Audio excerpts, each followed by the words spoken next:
The blinking red light on your T-Mobile gateway indicates a critical issue preventing internet access. This usually means the gateway can't connect to T-Mobile's network due to a weak signal, hardware malfunction, or firmware problem. Knowing this is the first step to getting your internet back online. As of March 2026, this is a common issue, but often fixable with a few troubleshooting steps. The simplest first step is to power cycle your gateway. Unplug the gateway from the power outlet for a full 30 seconds. This allows the device to completely reset. Then, plug it back in and wait for it to reconnect. This resolves about 60% of red light issues by clearing temporary software glitches. Give it a few minutes to establish a connection. Ensure your SIM card is properly seated in the gateway. Next, optimize your gateway's position. The goal is a strong 5G signal. Place it near a window, ideally facing the direction of your nearest T-Mobile tower.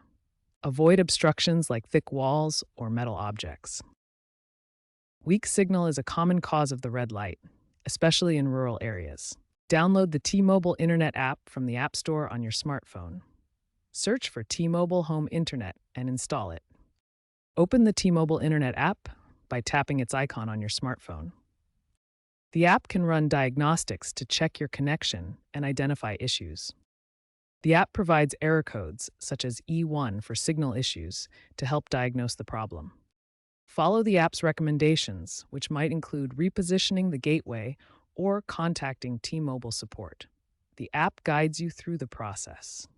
If the basic troubleshooting steps don't resolve the blinking red light issue, try performing a factory reset on your T-Mobile gateway.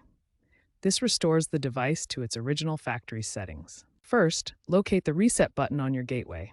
Refer to your device's user manual for the exact location, as it can vary between models. Use a paperclip or similar tool to press and hold the reset button.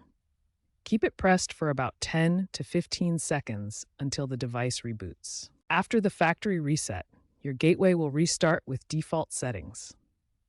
Remember that you may need to reconfigure your Wi-Fi network name and password through the T-Mobile app or web interface. Newer T-Mobile gateways, like the KVD21V2, use blinking patterns to indicate specific problems. For example, 2 blinks might mean signal loss, while 3 could suggest hardware failure. If the red light is solid or blinking rapidly, it might point to overheating, faulty ports, or a power supply problem. In such cases, hardware replacement may be needed. Outdated firmware in your T-Mobile gateway can cause connectivity problems that result in a blinking red light. This happens because old software may have bugs or compatibility issues with the network. T-Mobile addresses these issues by regularly releasing firmware updates that fix bugs and enhance performance, ensuring more reliable connections. The T-Mobile Internet app typically manages these updates automatically in the background. However, if you encounter persistent red light issues, you can contact T-Mobile support to request a remote firmware push directly to your gateway. If you've tried all the troubleshooting steps and the red light persists, it's time to contact T-Mobile support. They can perform advanced diagnostics, push firmware updates, or determine if your gateway needs replacement. Have your account information and gateway model number ready to expedite the process. According to T-Mobile's Q4 2025 report, they resolve 85% of red light calls within one interaction.